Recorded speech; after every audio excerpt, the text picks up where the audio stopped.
talk about the reason potentially why he had to, in his views, find out about the Queen's death via a news website. Shouldn't he have been on the same plane as Prince William?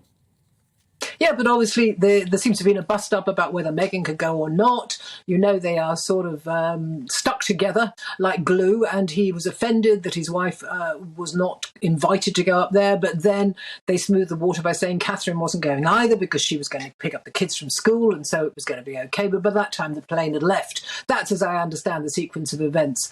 But Harry will find offence, it seems, in almost anything and everything.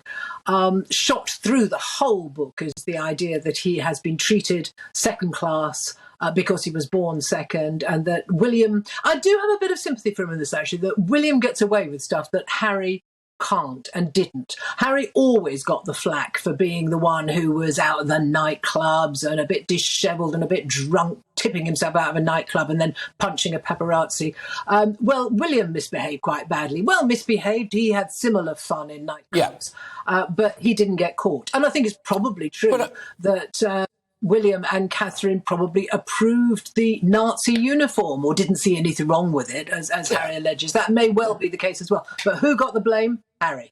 Yeah, but I get that, but I think there's a certain irony there, because I think one of the things that made Harry most popular was this idea of him as a bit of a party animal and a bit of a Jack the Lad, actually. I think, in fact, that's one of the reasons why some people now are a bit against him, because they think he's changed. So fundamentally, I think there's something quite endearing about the idea that this guy used to go out and get on it a bit, to be honest with you. But I will return just quickly with you to the Taliban comments. I know I've got military experts on that later. My inbox is filling up with people who've got very strong views about Prince Harry and the potential national security threat that he may or may not have caused as a result of enraging the Taliban. Rarely one would imagine that Prince Harry manages to unite both, you could argue, some right-wing media and indeed the Taliban in their dislike of him. But he's managed to do that. It's a page-turner, you have to say.